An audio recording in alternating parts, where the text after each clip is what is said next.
इस बैग को देखिए और मुझे बताइए कि इस बैग को खरीदने के लिए आप कितने पैसे दोगे। हाँ, ये बैग फटा हुआ है, लेकिन सवाल ये है कि आप पैसे कितने दोगे। 500 रुपए भी नहीं। एग्जैक्टली मैंने भी यही सोचा था, लेकिन इस बैग का प्राइस $15,917 है, यानी करीबन 12,73,360 रुपए। ये बैग इसलिए महंगा है क्योंकि इसमें ये लोगो लगा है LV यानी लुई वुइटन, जो कि एक प्रीमियम प्रोडक्ट है। और हाँ, अगर आप इस ब्रांड के जूते पहन लेते हो तो शायद करीना कपूर भी आपको नोटिस कर ले, जैसे कि कपिल शर्मा के शो में उन्होंने इन सेलिब्रिटीज के जूते नोटिस किए थे। आज सबसे महंगे जूते अक्षय सर के। आपके भी कम नहीं है। वो प्राडा के हैं, वो लुई विटॉन के। हाँ बस ऐसे ही हम देख रहे हैं, नजर एक आंख इधर एक आंख उधर है। ओके, तो ये ब्रांड लुई वुइटन ओन करते हैं मिस्टर बर्नार्ड आर्नोल्ड, और इनके पास अभी $211 बिलियन है।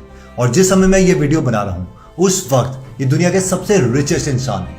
ये इतना ज्यादा पैसा है कि इसमें 2 मुकेश अंबानी और एक गौतम अदानी की वेल्थ समा जाए। तो शुरू से समझते हैं कि ये लुई वुइटन कौन थे और ये ब्रांड बर्नार्ड के हाथ में कैसे पहुंचा। देखिए, लुई वुइटन 1821 में फ्रांस के एक छोटे से गांव में पैदा हुए थे जिसका नाम था अंचे। इस गांव में कोई बिजली वगैरह नहीं थी।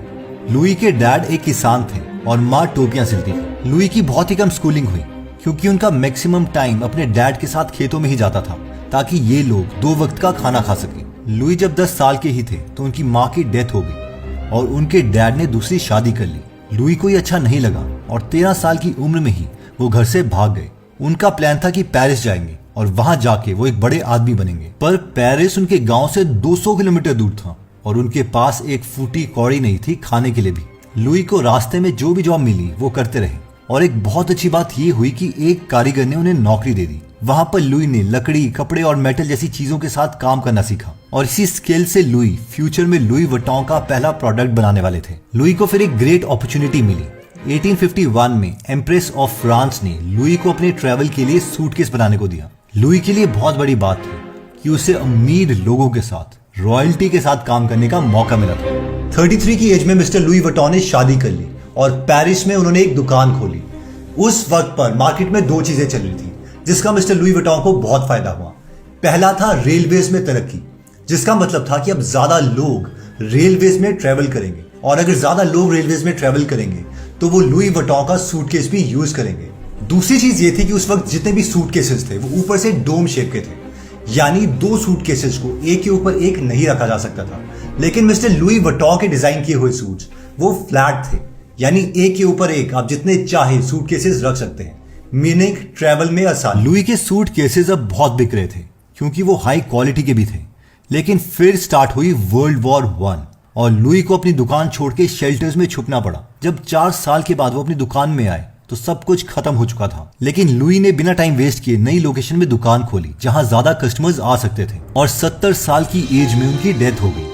जी हाँ, लुई इस कंपनी को बस एक दुकान तक ही एक्सपैंड कर पाए थे। उसके बाद ये बिजनेस उनके बेटे जॉर्ज वुइटन के पास चला गया। लुई के एग्जिस्टिंग फ्लैट सूटकेस में एक और चीज जॉर्ज ने ऐड करी और वो था एक अनब्रेकेबल लॉक। और ये इसलिए था ताकि लोग ट्रेवल करते वक्त कीमती सामान भी ट्रेन से ले जा पाए और चोरों से ये सिक्योर रहे। जॉर्ज ने एक और चीज नोटिस की कि उस वक्त एक कोको शनेल नाम की लड़की नए नए लग्जरी प्रोडक्ट्स ला रही थी, जैसे कि परफ्यूम और हैंडबैग्स एक्सेट्रा। जॉर्ज ने सोचा कि क्यों ना सूटकेस के साथ साथ हम भी हैंडबैग्स बनाएं।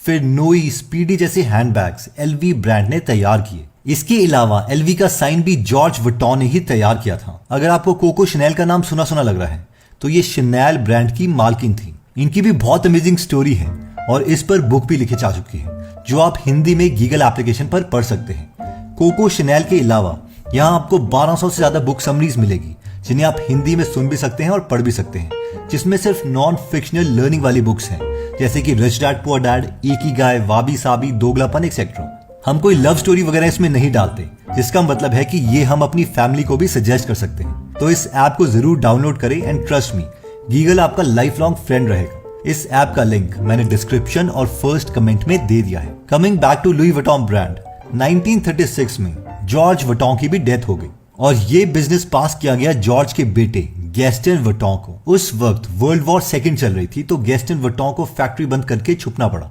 लेकिन इन पर एलिगेशंस है कि बाद में इन्होंने अपना बिजनेस चलाने के लिए नाजी जर्मनी के साथ कोलैबोरेट किया और वर्ल्ड वॉर 2 के दौरान यानी पूरे 6 साल तक 1939 से 1945 तक वो अपना बिजनेस पेरिस की सबसे पॉश लोकेशन में चलाते रहे। कंपनी का स्टेटमेंट में यह कहना है कि अगर गैस्टन उस वक्त ये ना करते तो ये ब्रांड कभी सरवाइव कर ही नहीं पाता। इसके बाद 1970 में गैस्टन की भी डेथ हो गई और इस बिजनेस का कंट्रोल मिला गैस्टन के दामाद हेनरी रैकमेयर को। हेनरी वुइटन फैमिली से अलग थे और उन्हें पहले से काफी बिजनेस एक्सपीरियंस था, इसलिए आते ही उन्होंने कंपनी को एक्सपैंड करना स्टार्ट कर दिया। उन्होंने बहुत सी कंट्रीज में इस बिजनेस को एक्सपैंड किया, इवन बहुत सी रिटेल शॉप्स खोली और कंपनी का आईपीओ करवाया, यानी इसे पब्लिक ले गए। आईपीओ से जो पैसे मिले उससे और ज्यादा कंपनी को एक्सपैंड करना स्टार्ट कर दिया। और ज्यादा एक्सपैंड करने के लिए लुई वुइटन ने दूसरी बड़ी लग्जरी अल्कोहल की कंपनी मोए हेनेसी के साथ कोलैबोरेट कर लिया और ये ब्रांड एलवी से एलवी इमेज बन गया, यानी लुई वुइटन मोए हेनेसी। अब हमें से मैक्सिमम लोगों को कंफ्यूजन ये होगी कि जो भी बात चल रही है वो मिस्टर लुई वुइटन और उनकी 3 जनरेशंस की चल रही है, और ये बीच में मिस्टर बर्नार्ड जो कि दुनिया के सबसे रिचेस्ट आदमी है वो कहां से आ गए और लुई वुइटन इनका कहां से हो गया। और ये जो लुई वुइटन का ब्रांड इनके हाथ में आया है वो कोई बहुत शरीफियत से नहीं आया। ये ब्रांड इनके हाथ में कैसे आया, इसके लिए पहले हम समझते हैं कि मिस्टर बर्नार्ड एक्चुअल में है कौन। देखिए, बर्नार्ड आर्नोल्ड जब पैदा हुए थे तो लुई वुइटन की तरह वो गरीब नहीं थे। बर्नार्ड के डैड एक सिविल इंजीनियरिंग कंपनी चलाते थे जिसका नाम था फेरेट सेवेनियर, और उनकी मदर को प्यार था डायोर ब्रांड से। 1971 में बर्नार्ड ने फ्रांस के लीडिंग इंजीनियरिंग कॉलेज से अपनी ग्रेजुएशन कंप्लीट की और उसके बाद अपने डैड को कन्विंस किया कि वो दोनों मिलके रियल एस्टेट के कंपनी में फोकस करेंगे। बर्नार्ड के डैड इस चीज के लिए मान गए। बर्नार्ड एक बार अमेरिका काम से आए थे और टैक्सी वाले से बात कर रहे थे। उन्होंने उस टैक्सी ड्राइवर से कहा कि क्या तुम फ्रांस के प्रेसिडेंट का नाम जानते हो? तो उस पर टैक्सी ड्राइवर ने कहा, नहीं, मैं प्रेसिडेंट वगैरह का नाम नहीं जानता, लेकिन हाँ, मैं क्रिश्चियन डायर ब्रांड को जरूर जानता हूं कि वो फ्रांस का ब्रांड है। ये बर्नार्ड के लिए बहुत बड़ा लेसन था कि जो ब्रांड का नाम है वो एक बहुत ही पावरफुल चीज है। अब हुआ यह कि फ्रांस में वापस आने पर उन्हें पता चला कि जो क्रिश्चियन डायर की कंपनी है उसका दिवालिया निकलने वाला है और फ्रेंच गवर्नमेंट उसकी नीलामी करने वाली है। बर्नार्ड ने अपने पार्टनर की मदद से इस लॉस मेकिंग कंपनी को खरीद लिया। इसके बाद अगले 2 साल में मिस्टर बर्नार्ड ने 9000 इंप्लॉइज को निकाल दिया, जिसकी वजह से इन्हें यह निकनेम भी मिला, द टर्मिनेटर। अब उन्होंने ये नई खरीदी पूरी मेगा कंपनी के सारे बिजनेसेस बेच दिए, सिर्फ 2 बिजनेसेस के बजाय। पहला था क्रिश्चियन डायर और दूसरा था ली बॉन मार्शे। 1987 तक आते आते बर्नार्ड ने इस कंपनी की दिशा चेंज कर दी। ये कंपनी प्रॉफिटेबल हो गई और इस कंपनी ने $1.6 बिलियन का रेवेन्यू किया। इस समय तक बर्नार्ड गैस्टन वुइटन के दामाद हेनरी रैकमेयर के फ्रेंड बन चुके थे, और जब एलवी और इमेज ब्रांड का मर्जर हुआ था तो हेनरी ने तो ये सोच के मर्जर किया था कि इमेज के साथ कंपनी मिला के वो जल्दी से ग्रो करेंगे, लेकिन हेनरी की मोए हेनेसी कंपनी के प्रेसिडेंट के साथ बन नहीं रही थी। वो इतने फ्रस्ट्रेट हो गए कि उन्होंने अपने पुराने फ्रेंड बर्नार्ड के बारे में सोचा कि ये सिचुएशन में उनकी हेल्प करेंगे।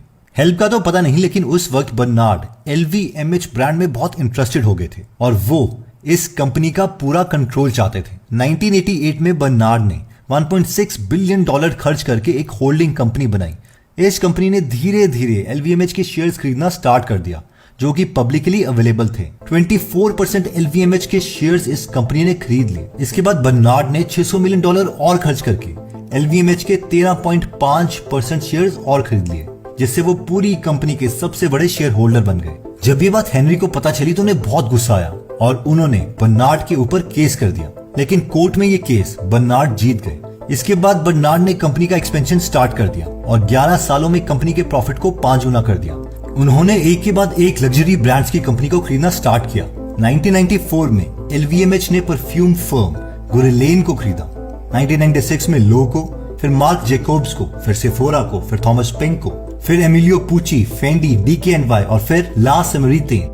11 दिसंबर 1999 में न्यूयॉर्क में द मोस्ट फेमस 24 मंजिला LVMH टावर भी बनाया गया। इतना ही नहीं, बर्नार्ड की नजर इटालियन लेदर कंपनी गुची पर भी पड़ी और उन्होंने छुपके से इसके शेयर्स खरीदना स्टार्ट कर दिया और 5% तक गुची के शेयर्स खरीद लिए। जैसे ही गुची को इस साजिश का पता चला तो उन्होंने इसे क्रीपी टेकओवर की साजिश कहा। जैसे ही असलियत सबके सामने आई तो बर्नार्ड रुके नहीं, उन्होंने गुची के शेयर्स 34.4% तक खरीद लिए। गुची को फिर एक नई टेक्निक का पता चला कि अगर वो अपने एम्प्लॉइज को और शेयर्स दे दे तो बर्नार्ड के जो गुची में परसेंटेज की टर्म्स में शेयर है वो कम हो जाएंगे। सितंबर 2001 तक यही चलता रहा। फिर बर्नार्ड ने गुची के सारे शेयर्स $700 मिलियन के प्रॉफिट में सेल कर दिए और गुची का सपना छोड़ दिया। एलवीएमएच अभी 70 से भी ज्यादा ब्रांड्स को ओन करता है और 1.5 लाख से ज्यादा लोग इनके लिए काम करते हैं। बर्नार्ड का मानना है कि अगर इस तरीके का लग्जरी ब्रांड बनाना है तो उनका बिजनेस फैमिली बिजनेस ही होना चाहिए, वरना वो ब्रांड सस्टेन नहीं कर पाएगा। इसलिए अभी बर्नार्ड के 5 बच्चे हैं 2 पत्नियों से, जो उनका सारा बिजनेस संभालते हैं। डेल्फिन आर्नो चेयरमैन और सीईओ हैं क्रिश्चियन डायर की। Alexandre Arnault EVP Tiffany and Co के चेयरमैन हैं। एंटोइने आर्नो सीईओ हैं क्रिश्चियन डायर एसई के। फ्रेडरिक आर्नो सीईओ हैं टैग ह्यूअर के। जे आर्नो डायरेक्टर हैं लुई वुइटन वॉचेस के। ओके, तो coming back to the reality, देखिए मैंने जितने भी मिस्टर बर्नार्ड के इंटरव्यूज देखे उसमें वो एक ही बात कहते हैं कि मेरे लिए लग्जरी का मतलब है कि अगले 5-10 सालों में लोग मेरे ब्रांड को कैसे परसीव करेंगे। अगर मैं उनके मन में डिजायर क्रिएट कर सकता हूं, एक इच्छा क्रिएट कर सकता हूं, तो मैं उसे एक लग्जरी ब्रांड मानता हूं। और अगर मैं इच्छा क्रिएट नहीं कर सकता तो वो लग्जरी ब्रांड नहीं। इसके साथ जो मुझे लगता है कि 4 जनरेशन लगी इस ब्रांड को खड़ा करने के लिए। लुई वुइटन इस बिजनेस को सिर्फ एक शॉप तक खोल पाए। उनके बेटे जॉर्ज ने उसे थोड़ा सा एक्सपैंड किया, नए प्रोडक्ट्स लाए जैसे कि हैंडबैग्स एक्सेट्रा। फिर गैस्टन आए, उन्होंने थोड़ा और एक्सपैंड किया। और फाइनली मेन एक्सपेंशन स्टार्ट हुई हेनरी के टाइम में, जब उन्होंने उसे और कंट्रीज में एक्सपैंड करना स्टार्ट किया। इसके अलावा मैक्सिमम एक्सपेंशन तो बर्नार्ड ने की है, और वो की उन्होंने और ज्यादा कंपनीज को एक्वायर करके। इतना ही नहीं, इनकी स्ट्रैटेजी ये भी है कि वो मिडिल क्लास लोगों के लिए भी कम प्राइस में प्रोडक्ट लाना चाहते हैं, जैसे कि $500-600 में, यानी 35-36 हजार। हाँ, ये इन लोगों के लिए चीप प्राइस ही है। और ये इसीलिए है ताकि मिडिल क्लास लोगों के भी मन में डिजायर क्रिएट किया जा सके, और फिर बाद में वो भी महंगे लग्जरी प्रोडक्ट्स खरीदें। और अगर हम देखें तो ये स्ट्रैटेजी तो एप्पल भी करता है। जो एंड्रॉयड का सबसे महंगे वाले फोन है, उतने में ही एप्पल अपना चीपेस्ट फोन का प्राइस रखता है। और एक बार जब लोग एप्पल क्लब में आ गए तो फिर वो स्टेटस के लिए एप्पल प्रोडक्ट छोड़ते ही नहीं है। बाकी मिस्टर बर्नार्ड की बात करें तो आपको क्या लगता है, is he A shrewd businessman या फिर बिजनेसेस तो ऐसे ही चलते हैं? जो भी है कमेंट करके जरूर बताइएगा। और हाँ, कोको शनेल की बुक समरी गूगल एप्लीकेशन में जरूर सुने, इट इज वेरी इंटरेस्टिंग। जय हिंद। अगर आप हमारी वीडियोस मिस नहीं करना चाहते तो हमारा पेज लाइक करने के बाद 3 डॉट्स के बटन को प्रेस करके फॉलो के बटन को सिलेक्ट कीजिए, और फाइनली सी फर्स्ट के ऑप्शन को सिलेक्ट कर लीजिए। इससे आपको हमारी हर पोस्ट मिलती रहेगी। जय हिंद।